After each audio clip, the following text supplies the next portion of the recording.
Drop the weapon. Get on the ground now. The SWAT officer's voice thundered, his rifle fixed squarely at John M. McKinley, 68, who stood motionless at the threshold of his own home. His only weapon, the leash of his golden retriever service dog, Valor. Before Mack could even begin to process the chaos erupting around him, a sudden jolt of electricity tore through his body. He hit the ground. Valor barked wildly beside him as darkness consumed his vision. They had the wrong house. 6 minutes later, as Mack lay dazed on his front steps, the peaceful street erupted again. Not with more police lights, but with the unmistakable rumble of military-grade vehicles. The National Guard had arrived, and this wasn't some ceremonial show. If you agree that no hero should suffer such an outrageous mistake, type justice in the comments. John M. McKinley was a man who found peace in routine and the steady presence of valor. His PTSD-trained service dog, a retired Army Master Sergeant with multiple combat deployments, Mack lived quietly in a humble home in suburbia. His small property was his sanctuary, his garden a source of healing.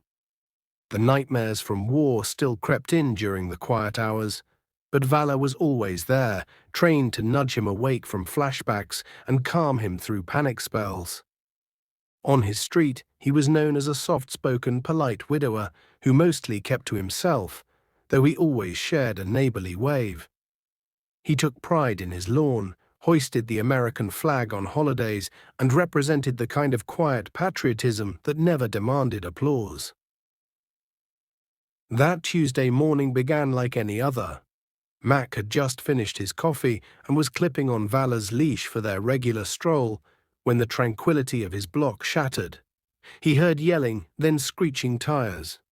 Perplexed, he opened his front door, Valor at his side, to find his yard swarming with armed men in tactical gear. A full SWAT unit, weapons raised, storming his home. "Police, search warrant, hands where we can see them." The commands overlapped, urgent, hostile, and overwhelming. Mack, a man trained to handle high-pressure combat zones, instinctively lifted his empty hands, trying to evaluate the threat and make sense of the horrible misunderstanding.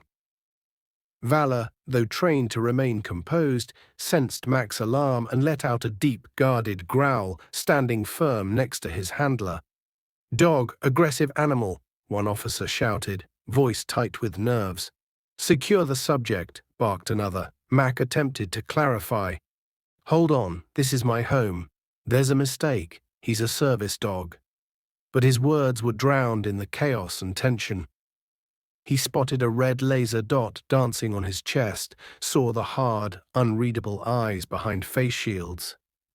These weapons, this level of response, weren't meant for an aging veteran standing in his doorway with a service animal.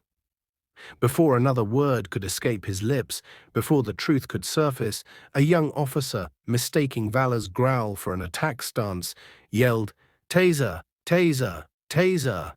and fired. The prongs struck Mack in the chest, a searing current ripped through his body. His knees gave way. He collapsed on the porch, the leash slipping from his spasming fingers. Valor barked madly, caught between fear and protectiveness, circling Mack, licking his face, barking furiously at the officers. Mack lay twitching, his senses short-circuiting, the pain suffocating. The acrid smell of ozone filled his nostrils. An officer shouted, "Dogs loose, possible threat." Mack tried to speak up for Valor, but his voice wouldn't come. His body, seized by electricity, wouldn't obey. This wasn't the battlefield, this was his home, and it was all wrong. As he slowly regained control over his limbs, the SWAT team flooded into his house. He heard doors slam open, furniture crash to the floor. Voices yelling, "Clear!" echoed from inside. He was yanked up, handcuffed roughly, barely aware, his heart pounding irregularly from the shock. Valor was eventually calmed, not by force, but by a seasoned officer who noticed the vest and issued firm but gentle commands. Mack was made to sit on his own steps, surrounded by officers with rifles, a detainee in his own home. "I'm John McKinley," he managed hoarsely. "Master Sergeant, retired. This is 121 Oak Street. Who were you even looking for?"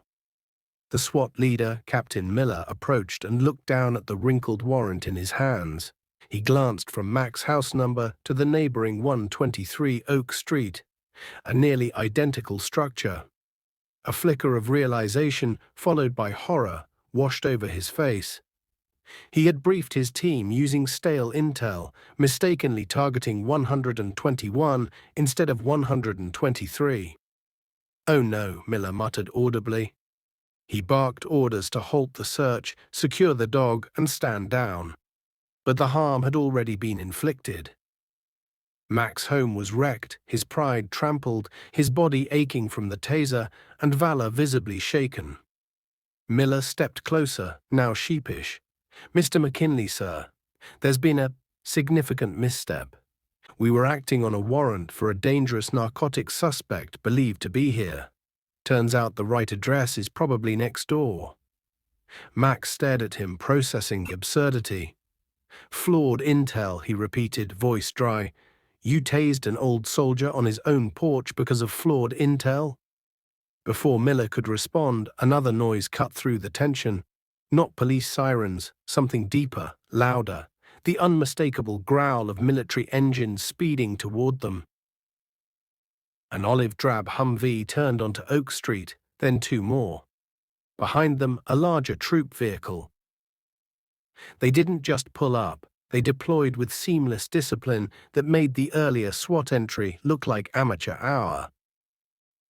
Fully equipped soldiers carrying M4s fanned out and formed a tight perimeter around the entire street, covering both 121 and 123 Oak. The SWAT officers froze, staring, bewildered, their authority suddenly, completely eclipsed. Neighbors peeked out windows, no longer just curious, now stunned. This had escalated into something else entirely. From the lead Humvee stepped a man whose posture alone commanded respect. Older, wearing a spotless duty uniform with two silver stars gleaming on his collar. Major General Samuel Armitage, commander of the State National Guard. And, by strange fate, Mack's former battalion commander from his final tour. The same man Mack once dragged from a burning APC in combat. General Armitage had been mid-air en route to a state emergency drill when his helicopter received a priority message. A decorated veteran, Master Sergeant John McKinley, had been mistakenly assaulted and his home invaded by SWAT. The governor, alerted by a rapid message from a veteran advocacy contact Mack had texted seconds before being hit, had greenlit immediate guard intervention. Armitage recognized Mack's name instantly. He rerouted mid-flight and dispatched the closest quick response team. He marched directly to Mack's porch. His eyes scanned the scene, Mack still shaking, taser wires dangling, his home in disarray, and valor huddled close. Armitage's normally stern face hardened with quiet rage. He brushed past Captain Miller, who tried and failed to explain. The general knelt beside Mack, voice steady. "Mack, John, it's Sam Armitage. Are you okay, brother?" Mack squinted, recognition blooming. A flicker of NCO grit resurfaced. "Sam, General, been a hell of a morning. Mistaken ID, they're saying." Armitage stood, his height and presence dwarfing the SWAT team. "Captain," he addressed Miller coldly, "you tased a decorated vet on his own property because your men couldn't read a house number." Miller mumbled about warrants, informants, officer safety, but Armitage cut him off. "Officer safety matters, Captain. So does basic competence, correct address confirmation, and de-escalation. What I see is a failure of training, of leadership, and of judgment. A veteran assaulted, a service dog endangered." He motioned to his soldiers now controlling the block. "My team takes over. Your unit will retreat. Leave all documents with my XO. The state police and DOJ will handle what comes next." Miller, visibly defeated, gave the signal. The SWAT team withdrew under silent scrutiny. Armitage turned back to Mack. A guard medic was already examining him. "Make sure Valor's seen too," Mack croaked, putting his dog before himself. "Absolutely," Armitage nodded. He phoned the governor, requested veteran support and home repair funding.